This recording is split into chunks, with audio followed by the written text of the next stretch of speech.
இரவு ஜெபம். கர்த்தருக்கு ஸ்தோத்திரம். சங்கீதம் 143.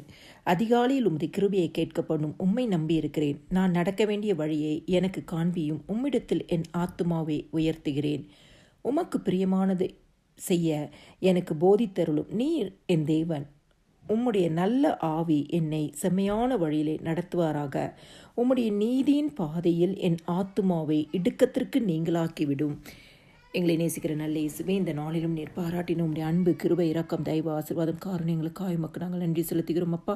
அறிந்தும் அறியாமலும் செய்த சகல பாவங்களும் இரத்தத்தினால கழுவி பரிசுத்தப்படுத்துங்க. அதிகாலை எழும்பி உம்மை பாடி மகிமைப்படுத்தி உடைய வேதவசத்தை தியானிக்க எங்களுக்கு கிருபை கொடுங்க. காலை தோறும் உடைய கிருபைகள் புதியவைகளாக இருக்கிறது இயேசு சுவாமி. அதற்காக உமக்கு நாங்கள் நன்றி செலுத்துகிறோம். ஜெபிக்கிற ஒவ்வொரு குடும்பங்களும் அதிகாலையிலும் உடைய கிருபையை கேட்கப்படும்படியாய் ஆண்டவரே ஒரு புதிய கிருபையினால் நிரப்புங்க அப்பா. உண்மையை நம்பி இருக்கிற விசுவாசத்தினால நிரப்புங்க ஏசப்பா.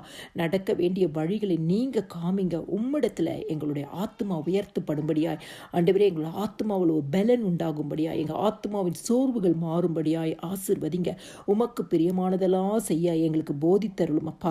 நீர்தான் எங்கள் நல்ல தேவன், எங்களை ஆசீர்வதிக்கிற தேவன், எங்களை கனப்படுத்துகிற தேவன், எங்களை ஆண்டவரே உயர்ந்த அடைக்கலத்தை வைக்கிற தேவன் என்பதை அறிந்து ஆண்டவரே உம்மை நாங்கள் துதிக்க எங்களுக்கு கிருபை கொடுங்கப்பா. உம்முடைய நல்ல ஆவியானவர் எங்களை ஒவ்வொரு நாளும் செம்மையான வழியில நடத்தட்டும் அப்பா. உம்முடைய நீதியின்படி எல்லா இடுக்கத்திற்கும் ஆண்டவரை நீங்களாக்கி விட்டு கர்த்தர் ஆண்டவரை ஒவ்வொரு ஜெபிக்கிற குடும்பங்களையும் உயர்த்துவீராக. இந்த ஜெபத்தை கேட்கிற ஒவ்வொரு குடும்பங்களையும் கர்த்தர் இந்த மாத வார்த்தையின்படி மேன்மையாக வைப்பீராகப்பா. எல்லா துதியும் கனமும் ஸ்தோத்திரமும் மகிமையும் என் ஆண்டவராக இயேசு கிறிஸ்து ஒருவருக்கே செலுத்துகிறேன். ஆமேன்.